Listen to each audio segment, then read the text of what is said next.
কোনো সরকারি হসপিটাল যাইতেছ আর কোনো কাজ হইতাছে না, তৈলে এটার জবাব উঠাও।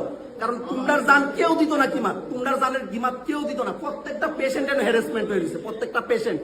আইসিএমও আছে, আমি রেবিস রোগের ইঞ্জেকশন নিতাম আইছি। 2 দিন আগে আমার কুত্তা কামড় দিছিল, এর লেগে আমি রেবিস রোগের ইঞ্জেকশন নিতাম আইছি। বিশ্বাস করো 10টা বাজে, এখন 10টা করার সময় টাইমিং 9টা AM টু 4:30 AM PM। ম্যাডামরা শুধু একটা কথা বলতেছি, ম্যাডাম আপনি কোন সময় আইবেন আমি জানি না, কিন্তু আপনার দ্বারা ম্যাডাম অনেক মানুষের জান বাঁচে। আপনার এক টাইপ অফ একটা ভগবানের মতন সবাই দেখে। আমিও কালকে যখন আইসি আপনার ভগবানের নজরে দেখতেছি, কিন্তু আপনি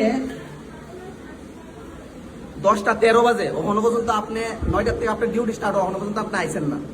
কালকে আমি আমার ভ্যাকসিন লোনের টাইম কালকে আমি আইসি, আপনার কাগজপত্র ঠিক আছিল না, এর লিগে আপনি আমার বাইক পাঠিয়ে দিচ্ছেন।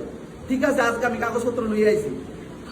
মানুষের জীবনের দাম নাই, কাগজপত্রের দাম আছে। আজকে তো আমি কাগজপত্র লইয়ে আইসি, আজকে আপনি কই ম্যাডাম?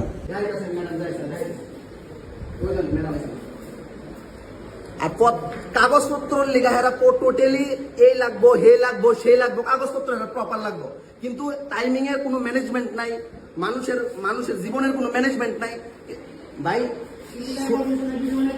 হ্যাঁ, আমি আপনার আমি ভিডিও বানাবো, তাইনের লোক আমি কথা কইতে পারছি, তাইনে আমার লোকে কতই কোনা।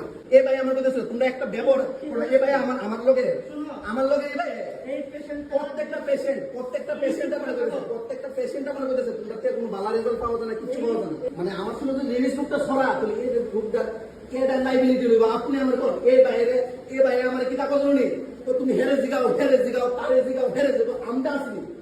আরে আমি কারে জিগাবো, তোমরা কাজ করতেছো না ভাই, না তোমরা কাজ করতেছো না। এই ম্যাডাম তুমি বড় মানুষ হয়ে গেছে, আরে আমরা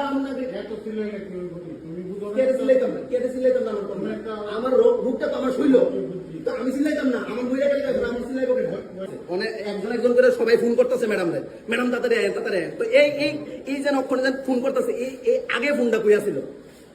মানুষের জীবনের কোনো দাম নাই, 9টার থেকে ডিউটি স্টার্ট হোক। এর লেগে কইছি আমরা আছে না, আমরা যে ওই আয়োগ আমরা আছে না, কিরা মাকার মতো মরে যাবো। ম্যাডাম রে ফোন কইরা যেমনে তেমনে আনা হয়েছে, আপনারা দেখছেন ওই ম্যাডাম কইতেছে ভিডিও দেখাও। তারপরে আমি কইছি কাগজপত্র আপনারা, আমি প্রাইভেট করলাম, তবে ভিডিও দেখাইতাম না। আচ্ছা ঠিক আছে যাও। ওখানে আমার কাগজপত্র হয়েছে ঠিকই, কিন্তু ওখানে কইতাছে যে MS এর সই লাগবো। মানে এন থেকে আমি ইমার্জেন্সি থেকে আমি ওই দূরে যাবো, ওই পুরান বিল্ডিং ও যাবো, আমি MS এর সই আনতাম একটা ভ্যাকসিনের লেগে। ঠিক আছে আনুন, কোনো অসুবিধা নেই, আমার অনেক সরকারি আইসি আমি করুম। কিন্তু আমার কথা হচ্ছে যতটা পেশেন্টটাই একটা পেশেন্টের ভালো করে জবাব দেওয়া হয় না। আমি 2 দিন ধরে সেটা BM ঘুরতেছি, বিশেষ করে একটা ডাক্তার কো, একটা নার্স কো, বিশেষ করে সিকিউরিটি গার্ড একজনের ভালো করে বুঝা না। আরে ভাই আমরা গভর্নমেন্টে আইসি একটা আশা লই আছি না, সরকারে তো সবকিছু দিয়ে রাখছে, হসপিটাল দিয়ে রাখছে, মেডিসিন দিয়ে রাখছে, ডাক্তার দিয়ে রাখছে, নার্স দিয়ে রাখছে। তো এরা কিনলেগা এটারে এরকম ভাবে উল্টা পাল্টা ভাবে ব্যবহার করতেছে, এত সরকারের বদনাম হইতেছে এরকম মানুষ কিনলেগা। কালকে টাইমে আইছে কিন্তু কইছে মানে কাগজ ঠিক নাই, এর আগের দিন আইছে কইছে টাইমে আইছো না কিনলেগা। তো আজকে হ্যাঁ টাইমে আইছে কিন্তু ম্যাডাম নাই।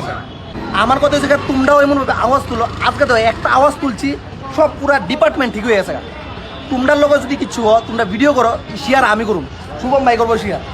সবাই আওয়াজ তুলো। সরকারে জিনিস দিয়ে রাখছে, সরকারের দায়িত্ব সরকার করতেছে, যারা বইয়া রয়েছে হেরার দায়িত্ব হেরা পালন করতেছে না ঠিক মতো। হেরারে ঠিক করলে তোমরাই জবাব তুলবো। এই অবস্থা এরকম হ্যারাসমেন্ট হয়েছে, সবাই শেয়ার করে দাও যাতে নেক্সট কেউ আইলে যাতে তোমরা যাতে নেক্সট বার আইলে যাতে এরকম না হয়। কারণ তোমার ফ্যামিলির একজন আইতে পারে বা তোমরাই ঘুরে আইতে পারো, যাতে এই জিনিসটা আর মাথার থাকে। এই কারণে ভিডিওটা সবাই শেয়ার করে দাও যাতে এটি যাতে চেঞ্জ হয়।